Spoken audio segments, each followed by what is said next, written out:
예, 우리 할렐루야 샬롬하고 인사합니다. 할렐루야 샬롬 샬롬 샬롬 샬롬 샬롬 샬롬 샬롬 샬롬. 하나님 사랑합니다 여러분. 주 안에서 사랑합니다 여러분. 월요일로 손 올리는 일이 많지 않잖아요. 이럴 때 크게 굉장히 시원해요. 시원하고 하나님 보시기도 이쁘시겠죠.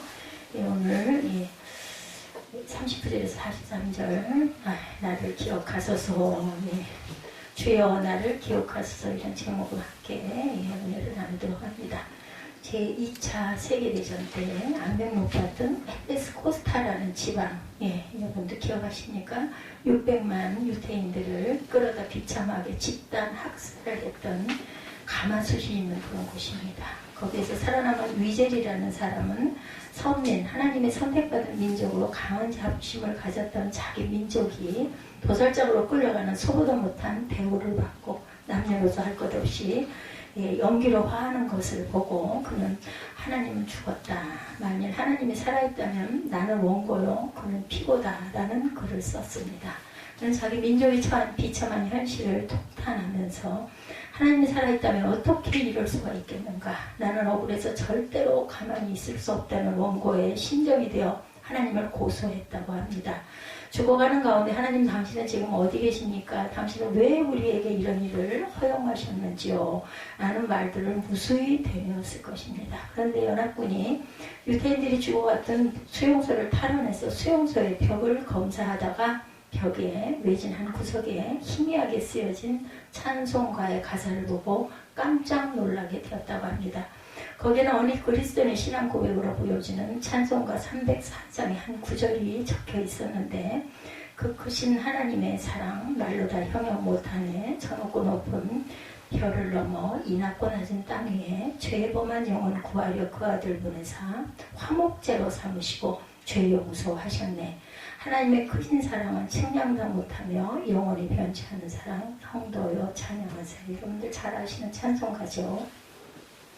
3절에는 하늘을 두루마리 삼고 바다를 먹물 삼아도 한없는 하나님의 사랑 다 기록할 수 없겠네. 하나님의 크신 사랑 그 어찌 다 쓸까. 저 하늘 높이 쌓아도 채우지 못하리. 하나님의 크신 사랑은 측량도 못하며 영원히 변치 않는 사랑 성도여 찬양하세.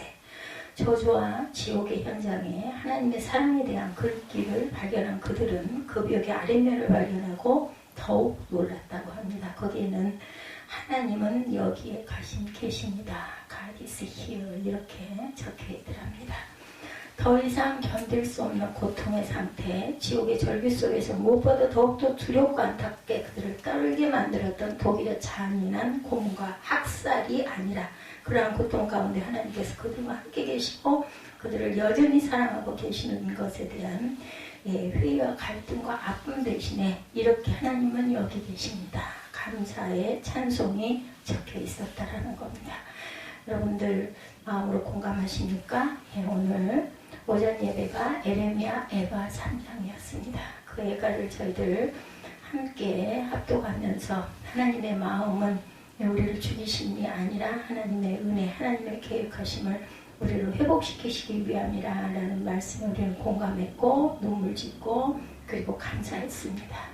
우리가 아픔과 고통이 있으면 있을수록 하나님께서 멀어지는 게 아니라 그 단계가 있죠. 처음에는 갈등하고 혼돈하고 원망하고 비탄해하고 그리고 절망에 빠지고 그리고 나서는 우리는 깨달아 알고 다시 회복되게 되죠. 이게 무슨 특징이에요? 은혜 받은 크리스찬들의 특징입니다. 하나님은 여기에 계십니다. 이렇게 고백하며 죽어갔던 그 영혼은 몸은 비록 죽을지라도 땅에서는 이별을 할지라도 영원한 영생의 반열에 반드시 들어가겠죠. 예수님은 가난한 자에게 복음을 전하시고 포로된 자에게 자유를, 눈먼 자에게는 다시 보게 함을, 그리고 눌린 자에게는 자유케 하려고, 그리고 그들과 세상 끝날까지 함께 하시기 위해서 세상에 오셨죠. 예수님은 가늠하다 다니면서 붙잡힌 여인, 남편이 5이나 있던 여인, 그리고 세리든 죄인들과 함께 하셨습니다. 계실 때 예수님 십자가에 죽으시는 순간까지도 죄인 흉악한 강도와 함께 하셨습니다. 마리암 르페부르 크루주는 이 사건에 관해서 사람들의 시선을 끄는 다음에 이 같은 시를 썼습니다. 또한 언덕에서 3 사람이 함께 죽음을 맞이했네. 하지만 오직 한 사람만 죽었다네. 다른 두 사람 강도와 자신이 하나님이신 분, 그 둘이 만났다네. 갈보리 언덕에는 아직도 3개의 십자가가 서 있다네. 아직도 죄로 인하여 그 십자가들을 높이 서 있는데 하나는 저주하며 죽어가는 멸망받은 자를 품고 있고 다른 하나는 기도하는 강도가 달려있네. 그처럼 기도하는 사람들에게는 여전히 그리스도께서 그 옆에 계시네. 예, 굉장히 감동이 가는 시 구절입니다. 너무나 아름답게도 이 모든 일이 다음에 두 행에 요약되어 있죠. 강도와 자신이 하나님이신 분, 그 둘이 만났다네. 죄인된 우리 인생들이 가장 소망되고 아름다운 예수님의 모습은 그가 우리와 함께 계시다는 것입니다. 주님은 자신이 이 세상에 오신 목적을 말씀하시죠. 마태복음 9장 10절에서 13절입니다. 너희는 가서 내가 긍휼을 원하고 제사를 원치 아니하노라 하신 뜻이 무엇인지 배우라. 내가 의인을 부르러 온 것이 아니요 죄인을 부르러 왔노라. 오늘 본문은 복음서에서 가장 극적인 사건을 보여주죠. 크리스마스입니다. 가장 극적인 십자가형을 받는 것으로 보아 살인까지도 서슴지 않고 저질러댔던 흉악한 강도 하나가 예수님의 최후의 순간에 함께함으로 극적인 구원을 받아 낙원에 들어간 사건. 예, 이 강도는 처음이자 마지막으로 예수를 만났을 것입니다. 강도가 목격한 예수의 마지막 모습은 과연 무엇이었을까요, 여러분들? 그러면서는 아무런 저항도 아무런 불평도 없이 십자가의 잔인한 형벌에 자신을 내어 맡기는 의인의 놀라운 모습을 발견합니다. 이사야 선지자가 보았던 어린 양 되시는 예수 그리스도의 모습이죠. 이사야 53장 7절에 증거합니다. 그가 곤욕을 당하여 괴로울 때에도 그 입을 열지 아니하였으며 마치 도수장에 끌려가는 어린 양과 털 깎는 자 앞에 잠잠한 양같이 그 입을 열지 아니하였도다. 그리고 나서 그는 예수께서 기도하시는 소리를 듣습니다. 누가복음 23장 34절에 이에 예수께서 가라사대 아버지여 저희를 사하여 주옵소서 자기 하는 것을 알지 못하니이다 하시더라. 강도는 관원들이 예수님을 비웃는 소리를 들었습니다. 누가복음 23장 35절이죠. 관원들도 비웃어 가로되 저가 남을 구원하였으니 만일 하나님의 택하신 자 그리스도여든 자기도 구원할지어다. 이렇게 비웃었죠. 그리고 군병들이 희롱하는 소리를 듣습니다. 36절이죠. 군병들도 희롱하면서 나와 신 포도주를 주며 가로되 내가 만일 유대인의 왕이거든 내가 너를 구원하라. 이 모든 비웃는 소리, 희롱하는 소리, 비방하는 소리 등을 듣고 예수님의 기도 소리를 들은 한편의 강도는 참다 못해 자기 동료 강도를 꾸짖어 외치죠. 누가복음 23장 40절입니다. 하나는 그 사람을 꾸짖어 가로되 내가 동일한 정죄를 바꿔서 하나님을 두려워 아니하느냐? 우리는 우리의 행한 일에 상당한 보응을 받은 것이니 당연하거니와 이 사람의 행한 것은 옳지 않은 것이 없느니라. 아멘. 이 말은 강도 영혼 속에 일어난 극적인 삶의 변화를 나타냅니다. 하나님을 두려워하지 않고 자기 이웃의 재산과 생명을 자신의 이익을 위해서라면 얼마든지 약탈과 살인을 서슴지 않았던 흉악한 강도가 이제 하나님을 인정하고 하나님을 두려워하면서 평생 동료 강도를 향해 너는 하나님이 두렵지도 않느냐며 책망하는 것이죠. 그리고 그는 자신이 받은 형벌이 지극히 당연한 것이라는 참회의 고백과 함께 예수님의 의로우심을 고백하고 있습니다. 41절이죠. 본문 우리는 우리의 행한 일에 상당한 보응을 받는 것이나니 이에 당연하거니와 이 사람이 행한 것은 옳지 않은 것이 없느니라. 아멘. 이것은 아마 강도가 처음이자 마지막으로 쏟아놓은 참된 회개의 신앙 고백일 것입니다. 회개한 강도는 계속해서 예수께 부탁하죠. 예수의 당신의 나라에 임하실 때 나를 기억하소서. 그래서 제가 오늘 제목을 리멤버미, 지저스 리멤버미 이렇게 잡았습니다. 이것은 한순간의 회개와 신앙 고백으로 말미암아 영원한 삶을 약속받은 가장 극적인 삶의 변화를 말합니다. 예수님은 십자가를 못 박히셨죠. 주님은 육신으로는 돌아가셨어요. 강도도 마지막 고통의 순간이 있었습니다. 그리고 그는 예수님도 그와 같은 상태에 계시다는 사실을 알고 있었죠. 그러나 그는 예수께서 저 위에 계시는 하나님을 아버지라 부르시며 기도하는 것을 들은 거죠. 자신을 십자가에 못 박고 비방하는 사람을 용서해달라고 아버지께 기도하시는 소리를 들었습니다. 그래서 그는 예수께서 권능과 권세가 있는 하늘나라에 들어가실 것을 확신하면서 예수여 당신의 나라에 임하실 때 나를 생각하소서라고 호소하게 됩니다. 예수께 십자가 차량을 내린 빌라도 법정보다도, 아니 로마 가이사의 왕자보다 더 높은 영광스럽고 의로운 최후의 심판보좌가 있다는 사실을 갑자기 깨닫게 된 거예요. 예, 그 자리가 저는 예배의 자리구나라는 생각이 들었습니다. 이 본문이 그죠? 상당히 많이 취급되어지고 저도 여러 번 설교를 했던 것 같은데 이번에 제가 이 설교 부분을 만들면서 느낀 게 그 자리는 예배의 자리였구나라는 생각이 듭니다. 예, 우리 예배의 자리에 관중이 많죠. 절대로 관중이 그것을 구경하는 사람들 있었겠죠. 예, 십자가 매달 때 사람들은 관중입니다. 그 자리에 세 사람은 예배를 드리는 자인데 한 사람은 거부하는 자였고 예수님과 그리고 한편 강도 하나님의 나라에 임할 때 나를 기억하소서 하는 고백을 했던 사람은 그 자리에서 은혜를 받은 거죠. 누구를 통해서? 예수님의 기도를 통해서 기도를 들음으로 은혜를 받아 그 자리는 예배다. 저는 그런 마음이 들었습니다. 자기 하는 것을 왜 알지 못합니다. 그러니 용서해 달라고 기도하시죠. 한없는 자비를 베푸시는 하나님 아버지께서 계신 것을 그는 알게 된 거야. 한편 강도는 예수 믿어라 소리를 하지 않았어도 느낀 거죠. 마음에 왜 느끼게 됐을까? 회개가 있었기 때문일 것입니다. 내가 죄를 지었구나. 내가 세상에 너무 추악한 죄를 지었구나. 이것을 깨달아 아는 순간 예수가 들어온 거죠. 마음 안에. 그래서 예수께 부탁드리는 거죠. 하나님 나라에 임하실 때 나를 기억하소서. 이것은 하나님의 나라에 대한 믿음의 고백. 하나님의 나라가 있구나. 이것이 끝이 아니구나라는 것을 깨달아 한 겁니다. 십자가상의 예수님은 강도에게 그의 지난날의 죄악에 대해 한마디도 묻지 아니하시고 그에게 영원한 삶을 단번에 약속해 주시죠. 오늘 내가 나와 함께 낙원에 있으리라. 너 주에 회개했느냐? 너 왜 이렇게 지독한 죄를 지었느냐? 이런 말씀 한마디도 묻지 않으세요. 그죠?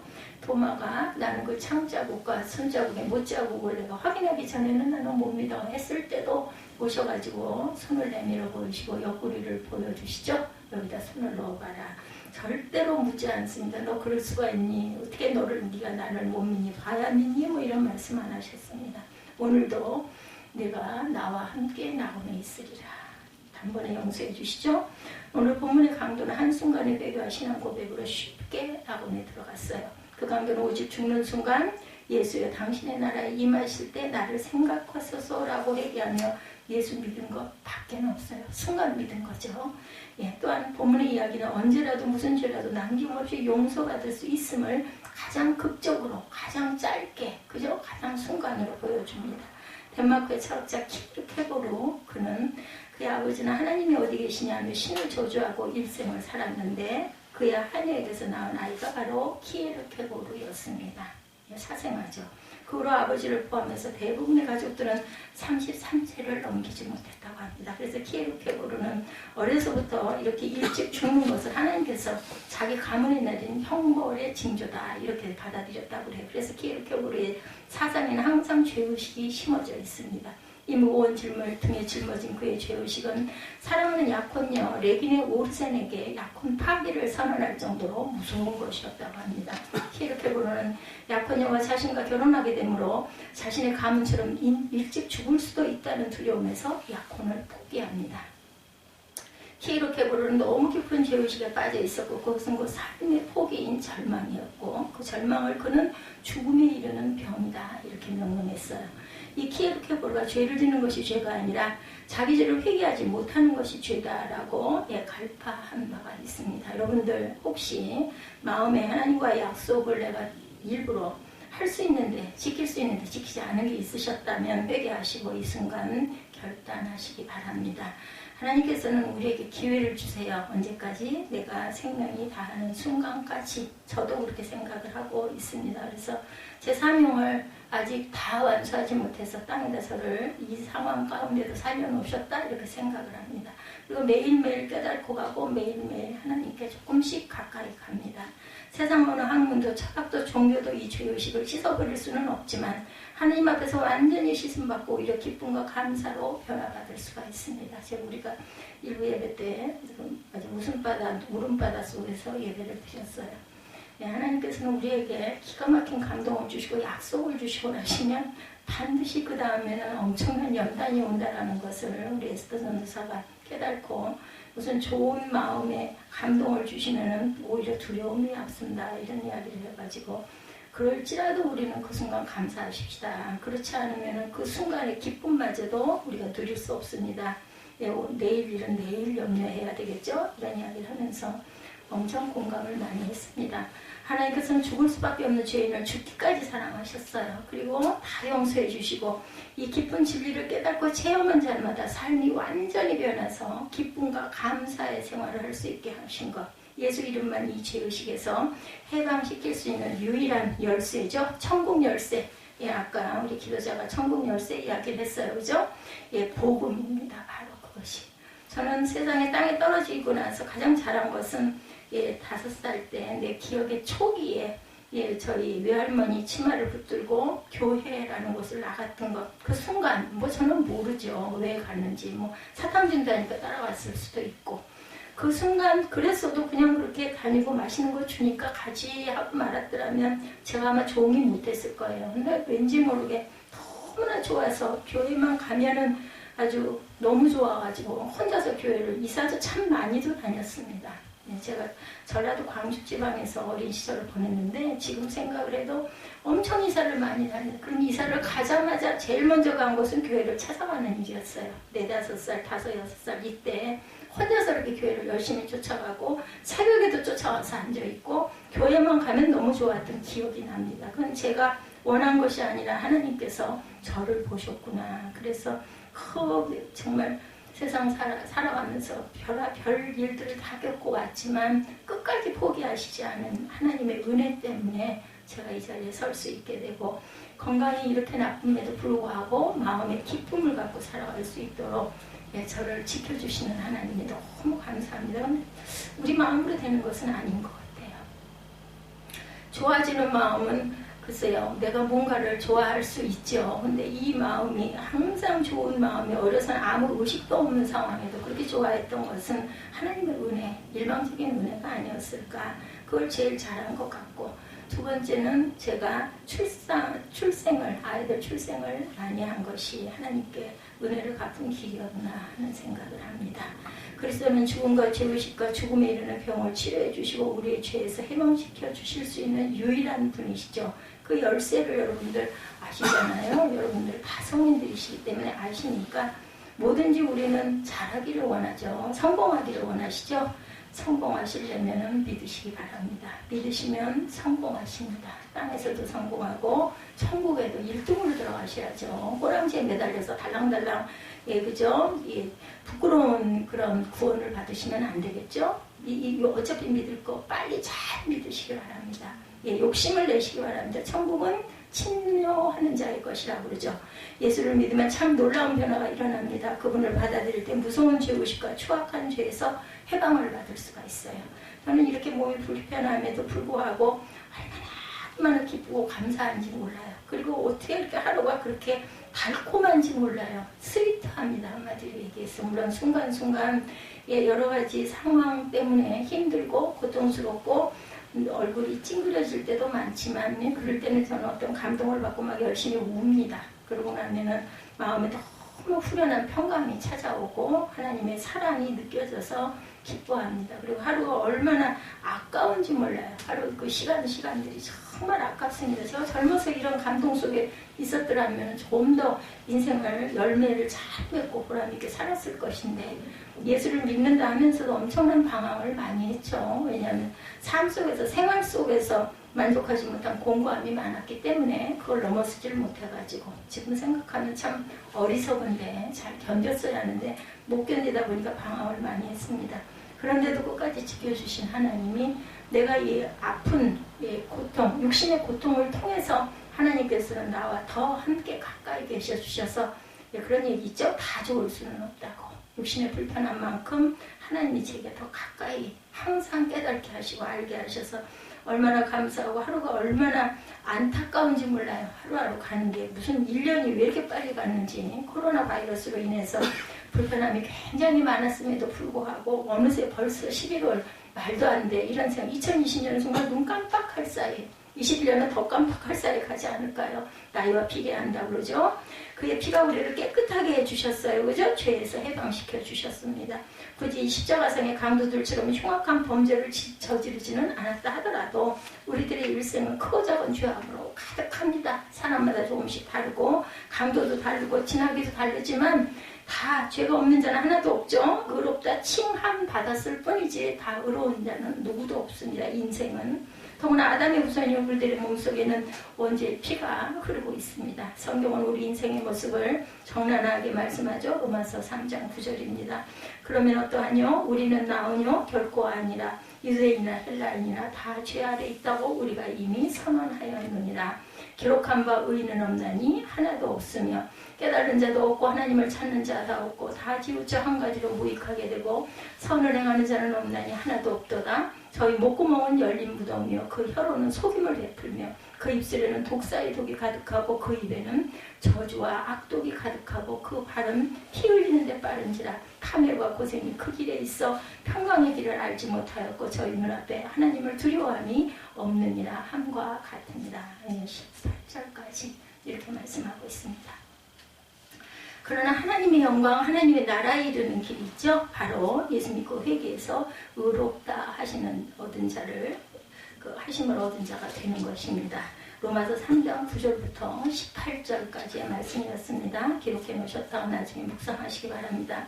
바로 예수 믿고 회개하여 의롭다 하심을 얻은 자가 되는 것. 로마서 3장 23절에 모든 사람이 죄를 범하였음에 하나님의 영광에 이르지 못하더니 그리스도 예수 안에 있는 구속으로 말미암아 하나님의 은혜로 값없이 의롭다 하심을 얻은 자 되었느니라. 아멘. 자신의 죄악이 너무 중하여 도저히 하나님의 거룩하신 존재에 나아갈 수 없다고 생각하시는 분이 계십니까? 이제 돌이키기에는 너무나 많은 죄악의 세월이 흘렀다고 낙심하는 사람이 혹시 있으십니까? 혹시 그런 분이 있다면 죽음의 일보 직전에 회개함으로 모든 죄악을 사함받고 천국에 들어간 십자가의 강도를 생각하시기 바랍니다. 그보다는 그죠? 기회가 많지 않으십니까 여러분들? 그야말로 어떤 죄를 지었느냐가 문제가 아니라 그 죄를 회개했느냐 하지 않았느냐가 문제라는 것. 이 우편 강도의 회개는 어디서부터 비롯되었을까? 그것은 스스로도 고백하였듯이 바로 하나님께 대한 두려움 때문이었다. 40절에 말씀하죠. 이에 죽음을 바로 눈앞에 둔 마지막 순간에 이르러 흉악범은 지난날의 끔찍스러운 범행을 되돌아보며 눈물겨는 회한에 잠겼을 것이고 죽음의 터널을 지난 후 자신의 갈 곳은 어디일까에 대한 두려움과 나아가 하나님의 심판에 대한 두려움으로 떨었을 것입니다. 저도 어린 날 죽으면 너무 무서웠어요. 아무것도 모르게 되겠다. 깜깜하겠다. 기억도 없어지겠다. 이게 무서웠습니다. 그러면서 저는 아마 하나님을 붙은 것 같아요. 제가 의지가 별로 없었을 나이죠. 오늘날 세상은 하나님을 알지도 못하고 두려워하지 않는 무리들로 말미암아 날로 굉장히 험악해져 가고 있습니다. 요즘에 교육이 어디로 갔는지 코로나 바이러스 때문에 아이들의 생활은 더군다나 무절제, 무질서, 말로 할 수가 없어요. 옆에서 지켜보는 엄마 입장은 너무나 안타깝습니다. 저 아이가 과연 자라서 자기가 독립해서 잘 살아갈 수 있을까? 세상은 참 넓고 할 일도 많고 볼 것도 너무나 많은데 저렇게 해가지고 어떻게 할까 이런 염려가 참 많이 되지만 방법이 없죠. 제 힘으로는 어쩔 수가 없어요. 얘기를 한들 2번, 3번 반복하면 듣기 싫어하기 때문에 기도할 수밖에 없습니다. 그렇기 때문에 또 하나님께 가까이 갈 수 있어 감사하게 되죠. 우리는 하나님을 부인하고 스스로 주인의 자리에 올라 돈이나 권력 혹은 무력을 믿고 날뛰다가 급기야는 본문에 다른 한 강도와 같이 죽음의 자리에 이르러서까지 저주만 내뱉는 경우를 우리는 주변에서도 흔히 봅니다. 세상 가운데서도. 하나님께 대한 지식과 하나님께 대한 두려움이 더없이 절실히 요구되는 시대를 우리는 지금 살고 있어요. 예수여 당신의 나라 임하실 때 나를 생각하소서. Remember me, 기억하소서. 이 청혼은 예수님을 자신의 구주로 믿고 모든 것을 예수께 내어 맡긴다는 뜻이죠. 나는 이제 죽을 건데 내가 할 수 있는 인재는 없어. 그러니까 나를 기억하소서. 이 말밖에 할 수가 없다는 거죠. 이 강도는 이제껏 스스로가 주인이 되어 죄의 종로를 타며 흉포한 삶을 살았어요. 이제 예수님을 주님으로 모시게 됐어요. 주님은 지금도 말씀하십니다. 회개하라. 천국이 가까웠느니라. 각자에게 어느 때인지는 알 수 없지만 가까운 건 사실입니다. 이 순간 한순간 다음이 어떻게 될지 우리는 아무도 몰라요. 그렇죠? 밤에 잘 때 우리가 기도하지만 아침에 내가 깨어있을지 예배를 드릴 수 있을지, 이 예배가 마지막이 될지 우리는 모릅니다. 그렇기 때문에 순간순간 우리는 기도해야 되고 감사해야 됩니다. 지금께 어떻게 살아왔든 지금 회개하고 예수를 구세주로 영접하면 천국의 자녀가 되는 거죠. 하나님을 두려워하는 마음으로 회개하고 예수여 당신의 나라 임하실 때 나를 생각하소서라는 신앙 고백으로 예수를 믿고 자신의 삶을 맡기심으로 최후의 심판 때 예수님의 기억된 바 돼서 천국에 들어가시기를 주님의 이름으로 축복합니다. 시편 51편은 애절하고도 가슴 아픈 다윗 왕의 참회의 기도죠. 그러니까 이토록 처절하리만 재통하는 회개의 기도를 드릴 수밖에 없었던 데는 그럴 만한 분명한 이유가 있었습니다. 우선 다윗은 무료하게 시간을 보내던 중 목욕하고 있던 우리아의 아내 밧세바를 보고 음심을 품고 간통죄를 범하고 말죠. 사무엘하 11장 2절에서 4절입니다. 저녁 때 다윗이 그의 침상에서 일어나 왕궁 옥상에 거닐다 그곳에서 보니 한 여인이 목욕을 하는데 심히 아름다워 보인지라. 다윗이 사람을 보내 그 여인을 알아보게 하였더니 그가 이르되 그는 엘리암의 딸이요 햇사람 우리아의 아내 밧세바가 아니나이까 하니 다윗이 전령을 보내어 그 여자를 자기에게로 데려오게 하고 그 여자가 그 부정함을 깨끗하게 하였으므로 더불어 동침하여 그 여자가 자기 집으로 돌아가니라. 간통죄 범하게 되죠.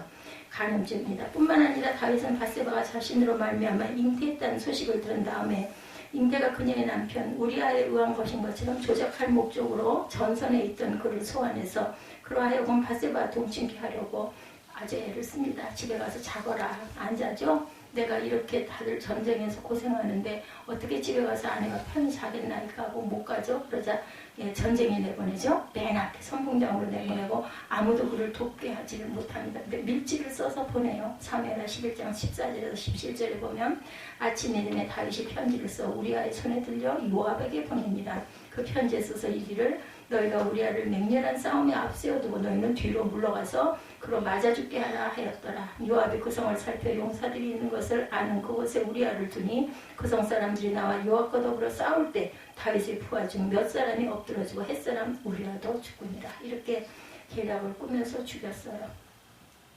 이러한 범죄 당시에 다윗은 완전 범죄를 했다고 느긋하게 생각했을 것이지만 누가 아셨어요? 하나님이 아시죠? 그래서 나단 선지자를 보냅니다. 그래서 감찰하신 하나님께서 다윗의 악한 행위를 모두 알고 보셨죠.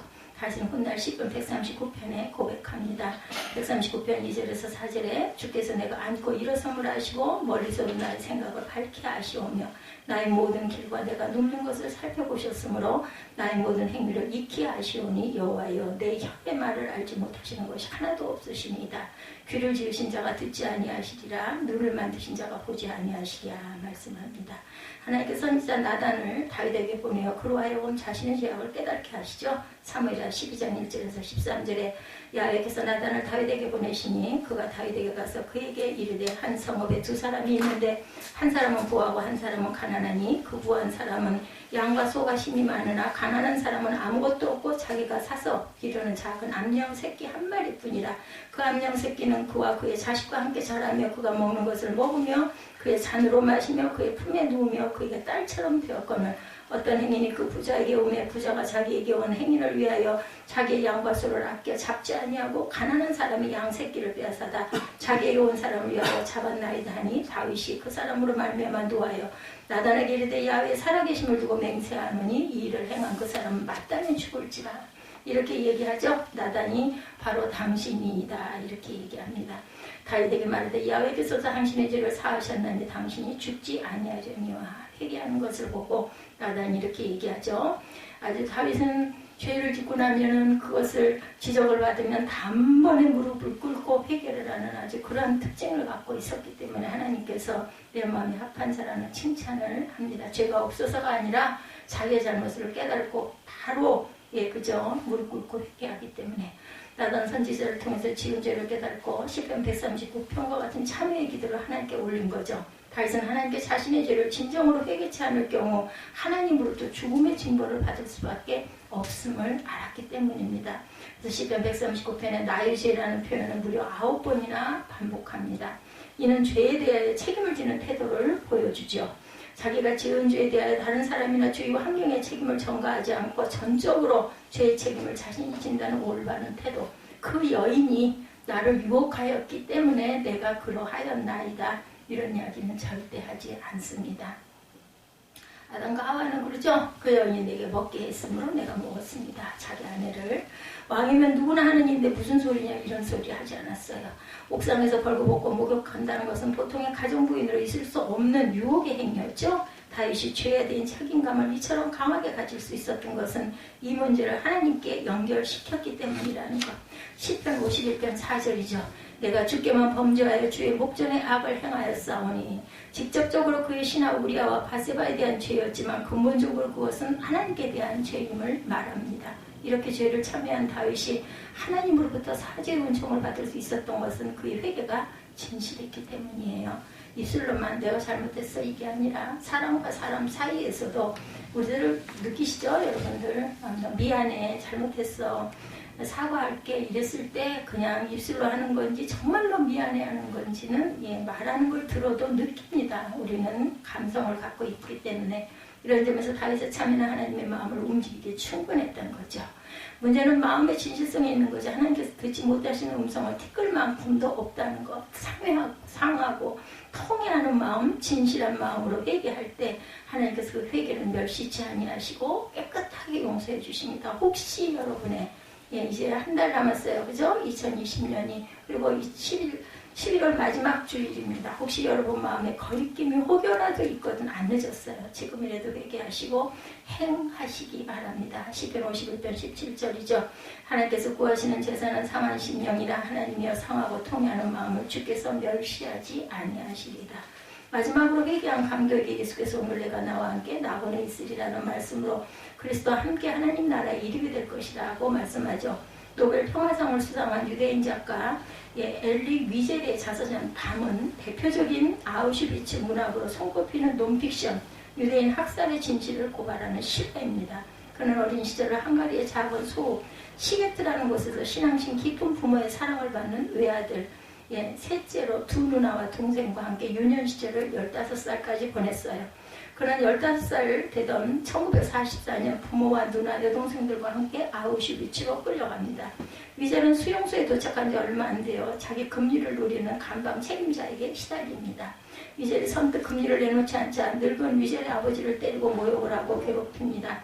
견디다 못한 위젤은 화장실에서 녹슨 숟가락으로 금리를 뽑아 다쳐야 했다고 합니다. 그러나 결국 아버지를 비롯한 가족 모두가 다 학살을 당합니다. 그는 어린 나이에 수용소에 끌려가 유일한 생존자로 남아 그의 자서전의 제목 밤이 암시하듯 빛과 생명 그리고 소망이 되는 하나님이 전혀 보이지 않는 학살 수용소의 잔혹한 참상을 고발합니다. 이름이 제목이 밤이에요. 밤. 수용소 탈출을 시도하다 붙들린 13살 소년이 공개적으로 교수대에 매달렸어요. 저 이거 영상 봤어요. 우리 아마 그때 봤을 것 같은데요. 30분 이상 밧줄에 대롱대롱 매달려 혀를 내밀고 꿈틀거리며 천천히 죽어가는 끔찍한 모습을 바라봐야 하면서 엘리 위젤은 억지로 보이는 거죠. 하나님이여 자비를 도대체 당신은 어디 계십니까? 라고 부르짖었어요. 그 순간 소녀 위젤의 내면에서 대답이 들려옵니다. 그가 어디 있냐고? 저기 있잖아. 저기 목 매달려 버둥거리고 있지 않니? 이렇게 음성이 들리더랍니다. 하나님께서 그에게 들려주시는 음성은 나는 그 어린아이의 죽음 가운데 유대인들의 고통과 절기 가운데 내가 함께 있노라 하는 말씀이었습니다. 우리가 생을 살다 보면 예측하지 못한 고통을 안고 괴로워할 때가 많죠. 예수님을 믿기만 하면 한순간의 고통이 복으로 변할 것이라고 믿는 사람들이 참 많은데 하나님은 자주 우리의 기대와는 다르게 인도하시죠. 그럴 때 우리는 그리 아니하실지라도 다니엘이 그렇게 고백하죠. 내가 주께 의지하오니 주는 내 하나님이다 라고 고백할 수 있어야 진정한 크리스찬입니다. BC 585년경 다니엘의 세 친구 사드락, 메삭, 아벳느고는 바벨론의 포로로 끌려갔지만 하나님의 은혜로 고위직에 오른 인물들이죠. 그러나 느부갓네살 왕의 명령인 우상숭배를 거절했다는 이유로 법령에 정한 대로 풀 속에 감짐을 받는 처지가 됩니다. 느부갓네살 왕이 이들 인재들이 안타까워 여러 가지로 회유했지만 왕의 명령보다 우상숭배하지 말라는 하나님 말씀을 더 두려워하여 단호하게 거절하죠. 다니엘 3장 15, 16절입니다. 이제라도 너희가 나팔과 피리와 수금과 그 밖에 악기 소리를 듣거든 내가 만든 신상 앞에 엎드려 절하라. 만일 이번에도 너희가 절하지 아니하면 너희를 뜨겁게 타는 용광로에 던져 넣을 것이다. 그렇게 되면 그 어떤 신이 너희를 내 손에서 구원하겠느냐. 그러자 사드락과 메삭과 아벳느고가 왕에게 대답하죠. 느부갓네살 왕이시여 우리는 이 문제에 대해서 우리 입장을 변화할 필요를 느끼지 않습니다. 그리고 헐물불 속에 던져지기 전 왕에게 이 불 속에서 하나님이 우리를 구원해 주실 것입니다. 만일 하나님이 구원하여 주시지 아니하실지라도 우리는 신앙을 지키겠나이다 라며 자신들의 신앙을 고백하죠. 그러나 하나님이 그곳에 계시지 않는 것 같은 상황에 놓여 있었지만 조금도 흔들리지 않고 하나님이 함께 계심을 믿었습니다. 심지어 하나님이 그곳에 계시지 않는다 해도 하나님을 믿는다라고 고백하죠. 우리에게 이런 임마누엘 신앙이 필요합니다. 아까 여러분들 입술로 임마누엘 찬양하셨죠? 네, 그 이름은 임마누엘. 무슨 뜻이에요? 나와 함께 하시는 하나님. 그러면 나와 함께 하셔서 힘도 주시지만 나와 함께 하심으로 내가 잘못하는 내 마음의 빛깔까지도 내 마음의 부정스러운 마음까지도 다 알고 계신다는 걸 여러분들 잊지 마시기 바랍니다. 하나님께서 성도 여러분과 함께 하심을 믿으시기 바랍니다. 하나님은 전에도 우리와 함께 하셨고 이제도 우리와 함께 하시고 내일도 우리와 함께 하시죠. 하나님께서 아브라함을 믿음의 조상으로 택하시고 민족을 이루고 그 이름을 창대케 하리라고 약속하시죠. 그리고 아브라함에게 약속을 이루시기 위해 말씀합니다. 창세기 17장 4절입니다. 보라 내 언약이 너와 함께 있으니 너는 여러 민족의 아버지가 될지라. 아브라함과 함께 하신다는 말씀을 아브라함에게 약속하신 언약, 말씀과 함께 하신다는 거죠. 언약과 함께 하신 하나님께서 아브라함의 자손 야곱과 함께 하시죠. 야곱의 형 에서의 분노를 피하여 머나먼 하람 외삼촌 집으로 가는 길이죠. 야곱은 외롭고 고달픈 광야 여정에 저물어 피곤한 몸을 누이고 돌을 베개 삼아 잠들었어요. 예, 제가 엄청난 은혜를 받은 말씀이죠. 창세기 28장 13절에서 16절까지 본즉 야훼께서 그 위에서 이르시되 나는 여호와니 너의 조부 아브라함의 하나님이요 이삭의 하나님이라. 내가 누워있는 땅을 내가 너와 내 자손에게 주리니 내 자손이 땅에 티끌같이 되어 내가 서쪽과 동쪽과 북쪽과 남쪽으로 퍼져나갈지며 땅의 모든 족속이 너와 내 자손으로 말미암아 복을 받으리라. 내가 너와 함께 있어 내가 어디로 가든지 너를 지키며 너를 이끌어 이 땅으로 돌아오게 할지라. 내가 네게 허락한 것을 다 이루기까지 너를 떠나지 아니하신지라. 이 말씀합니다.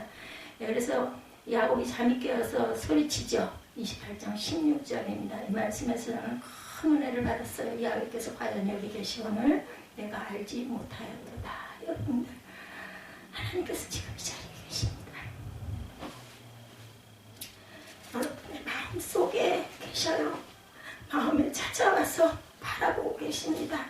우리가 겉으로 아닌 척하고 우리가 딴짓을 하고 있고 우리가 몰두하지 않고 있으면 하나님께서 안타까워하세요. 아버지 이삭으로부터 위에 귀로 만들었던 할아버지 아브라함의 하나님께서 자신과 함께 계신다는 것을 믿지 깨달지 못했어요. 그 자리에 돌베개 뱉던 약복강가에도 그 하나님이 이 자리에 계신다는 것을 야곱은 그때 깨달아는 거예요. 여기도 계시나니. 하나님께서는 약속하신 바를 영원히 기억하시고 자손 수천 대를 두고 명하신 말씀을 기억하십니다. 시편 105편 8절입니다. 그는 그의 언약꽃 1000대에 걸쳐 명령하신 말씀을 영원히 기억하셨으니. 이스라엘 백성을 애굽에서 구원하신 하나님께서 그들을 약속의 땅 가나안으로 인도하기 위해 광야 40년을 걷게 하시죠. 이스라엘 백성이 애굽에서 나올 때 빈손으로 나오지 아니하고 은금 큰 재물을 가지고 나오게 하신 일, 창세기 15장 14절입니다.